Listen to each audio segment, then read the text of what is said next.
Thank you very much for that kind introduction.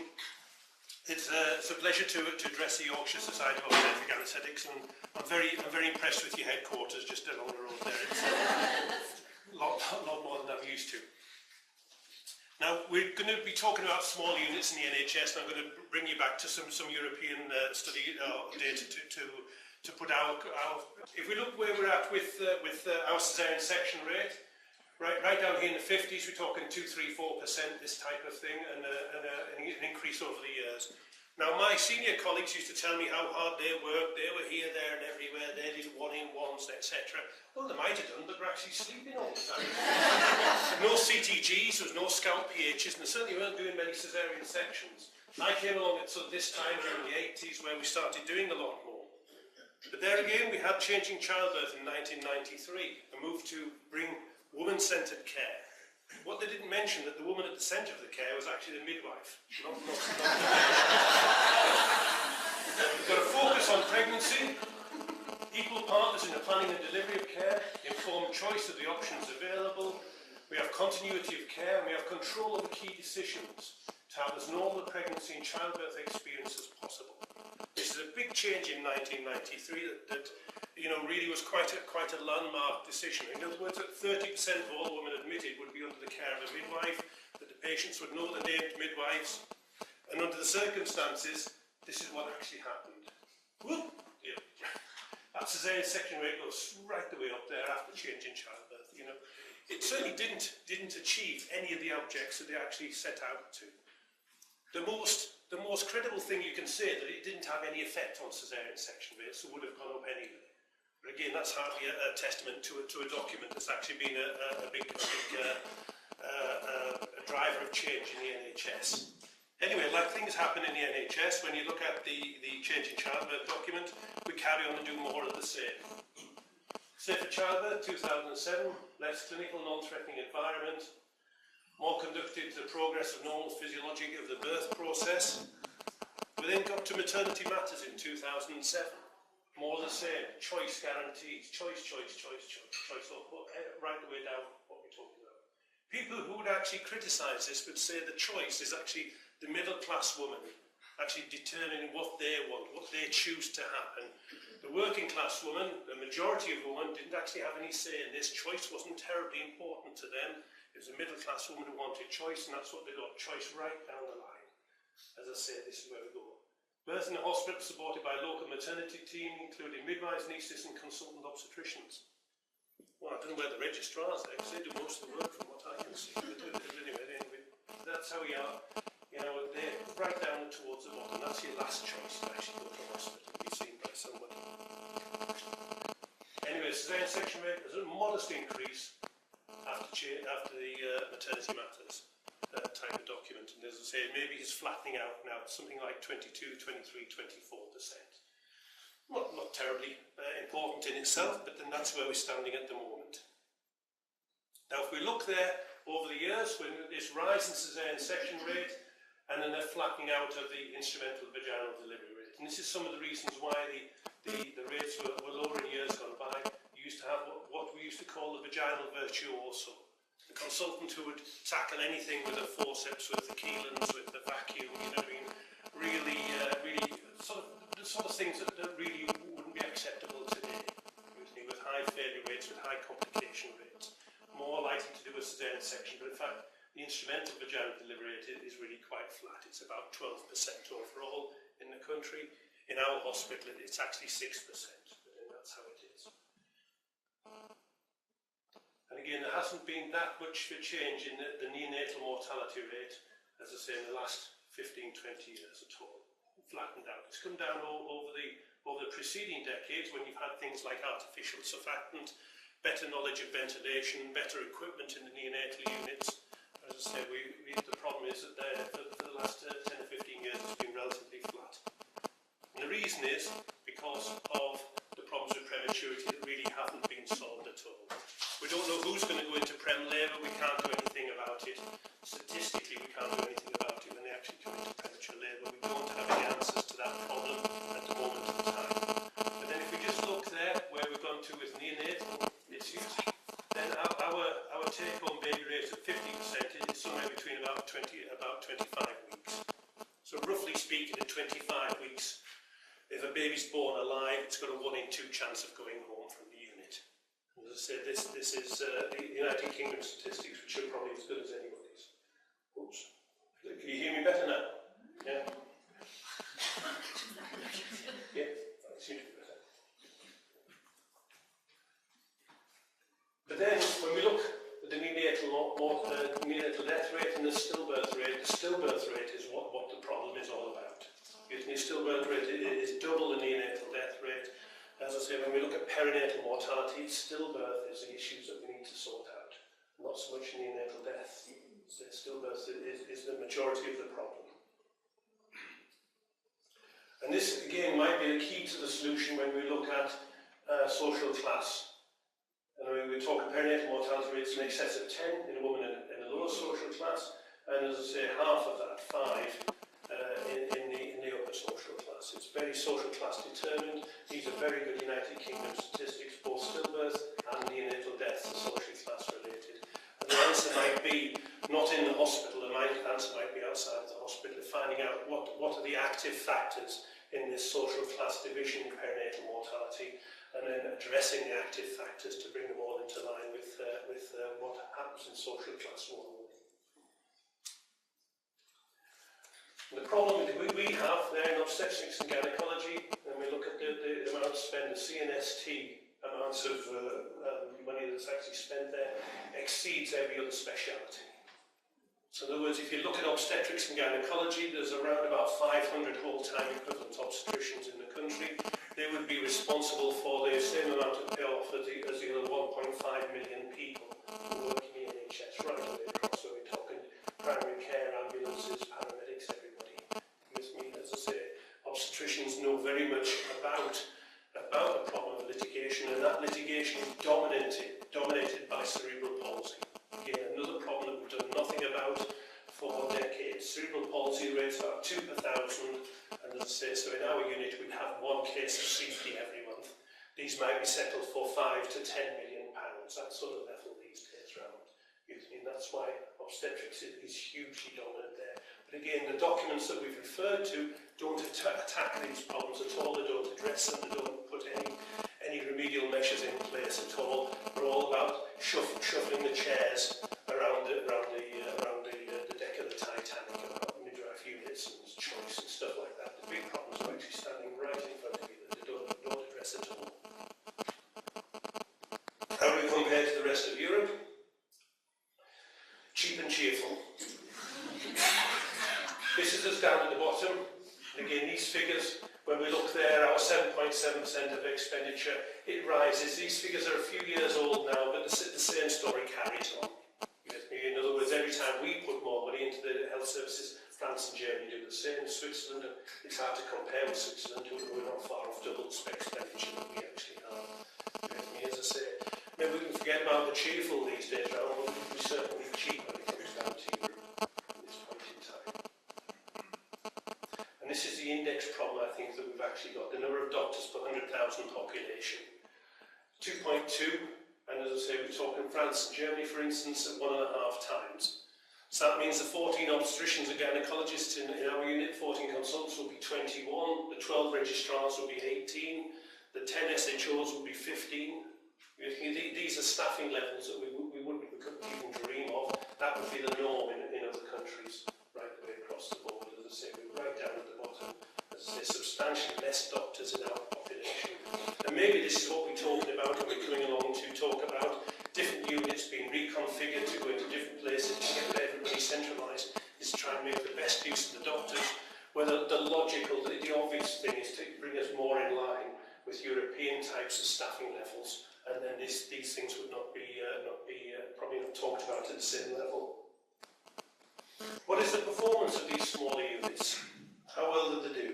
There's not a lot of good data on that, but if we look at the birthplace study by Brocklehurst and the BMJ last year, then we looked at home births and midwife units, but not so much the smaller obstetric units. But what they found was that primates delivering in the home situation had double the complication risk of primates delivering in hospital.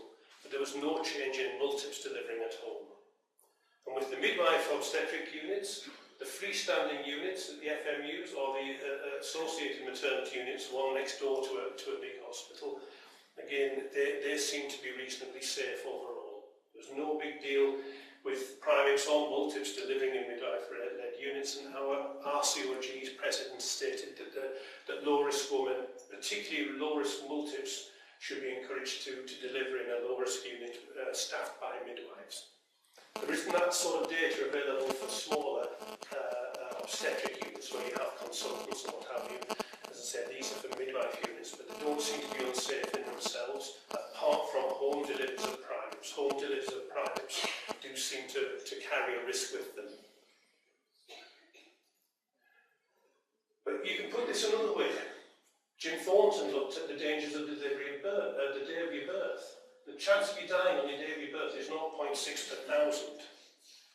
And we've got a chance of dying every day. I've just driven on the A1 with Ian Russell.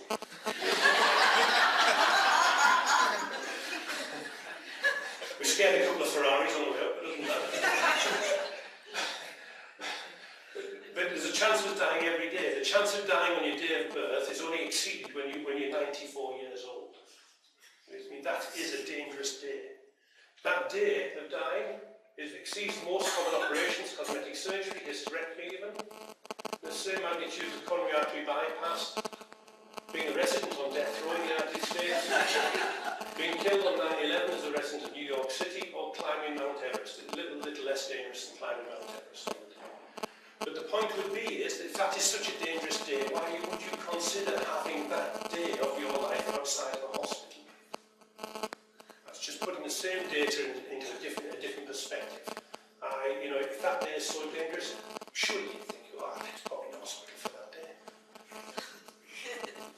But looking at these smaller units, these are data from Bragg's study in the BMJ 2010, looking at the caesarean section rate across the board in the big units, the 10,000ers up here, and then the small ones, less than 2,000 down here. There's no particular difference there. Again, there's outliers outside, but above caesarean section rates, and then caesarean section rates less so. But clearly the bigger units may be taking the worst patients, the patients with unstable diabetes, with cardiac disease, major medical illness. So if you categorise for risk, it doesn't change at all. With me? So in other words, the intervention rate, when we look at the smaller units compared to bigger units, is certainly no different in British data. And if we look there with the elective sections are very tightly bound around the 10% mark, which most people seem to do 10% electives, and then 13 or 14%, something like that. Emergencies a little bit more spread around the emergency setting section. But again, no particular difference between the smaller units and the big complicated units at all. So there's no evidence that the intervention rates are any different in smaller compared to bigger units in the United Kingdom.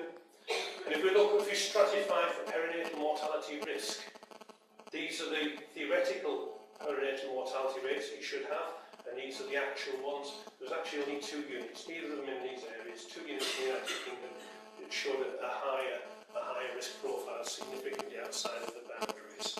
This is Fremantle's data on what he looked at, and it wasn't unit size, he didn't find the social deprivation, as we've mentioned already, ethnicity, and maternal age, either the older woman or the younger woman having babies. These are what contributes to our perinatal risk, not the size of the unit that you deliver in, and certainly not a midwife unit that you might actually deliver in as well. As I say, we need to start looking at these issues rather than other issues if we're actually going to make any difference into the perinatal risk factors. UK stillbirth rate, we're down here at 5.7 all cases, and 3.7 if you look at babies weighing more than 1,000 grams.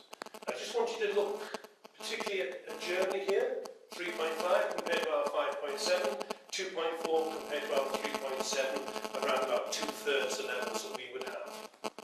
So the Germans seem to have a pretty good system there. And then we look at the Norwegians, pretty much similar on less than 1,000 grams, 4.5 compared to 5.7 there. Maybe a touch better if anything, maybe it's just a trick of the figures. But I just want you to look at Germany and Poland, so I'm going to look at their systems compared to ours.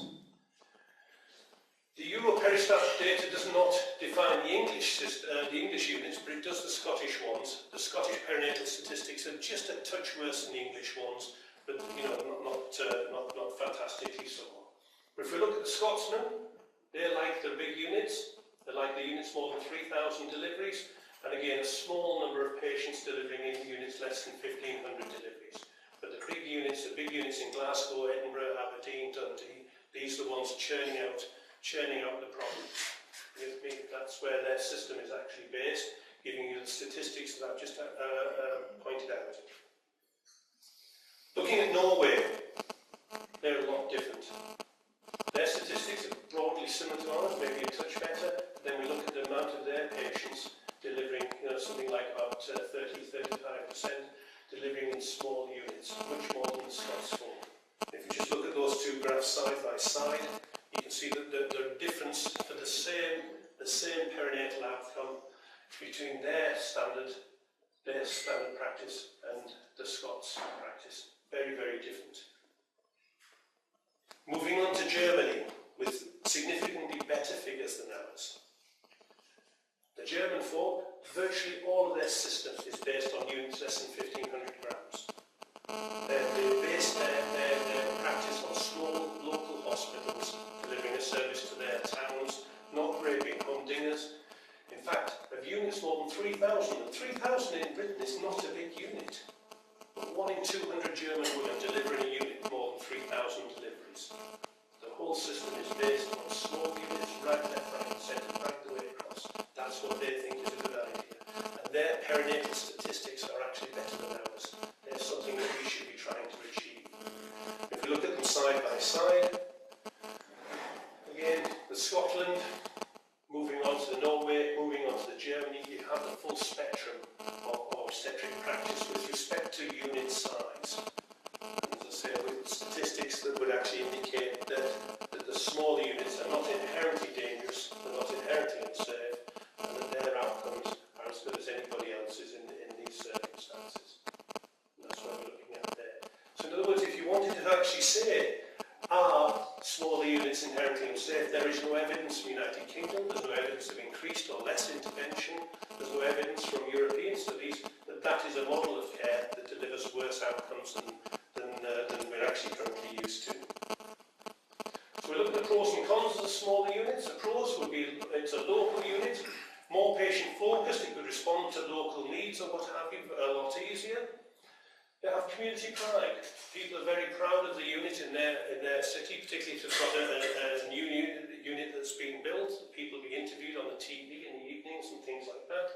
It's staff friendly, the staff will all live locally, they'll contribute to the knowledge and the care in the community because the midwife lives up the road and the nurse lives around the corner, etc. Travel times for people popping in with decreased fetal movements and things like this will be better, and there's no evidence to say they're more or less safe. On the downside, what about tertiary services? You know, if you want somebody to take a laser and cut 2 placentas a half, it's probably not going to happen in a smaller unit. It's going to have to happen in a big tertiary referral unit. Staffing out of hours might be an issue. Because again, it needs 24-hour service. There must be a lower level where this becomes untenable. You've got skill mix where you're looking at various individuals to do more complex things, particularly ultrasound-based procedures. Might be quite difficult for people to keep the skill levels up in a smaller unit. Cost, generally thought to be cheaper, but as I say, I don't think that's something that we should actually be looking at. We should be putting more money into the health services, not trying to divide up the cake in other ways. Research-based, maybe the big units will contribute more to a research-based sort of situation where you have multiple diabetic patients going into some sort of big research study, this kind of thing. If there's a smaller unit, it may not be that research-focused. And again, we're back to the safety issues as well. This is where we keep going on about how safe are they. Is that something that we need to be aware of? It's not the only thing. Safety is not an absolute concept. Eurocap. Good folk, I found on the internet, but I mean, they crash cars into walls with dummies in them and drop bricks on them and things like that, I don't know. But anyway, the workout, which is the most safest car. Who here drives a Volvo V40? Oops, no, that's it, there you go. So nobody's driving the safest car in Europe. everybody, I'm sure most people didn't look this tape up when you watch your car, did you? You know what I mean?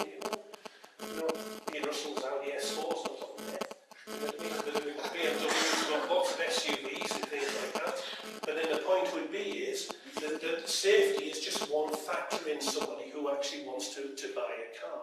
You know what I mean? There are many other things are actually involved in that decision. Putting kids in the back, putting all sorts of boats on the back of them and things like that. I don't know, whatever you want to do with them. But I mean, the point is that safety shouldn't be just a defining incident that actually leads you to say one unit was good and one unit was not good. What about community? This lady's being buried tomorrow.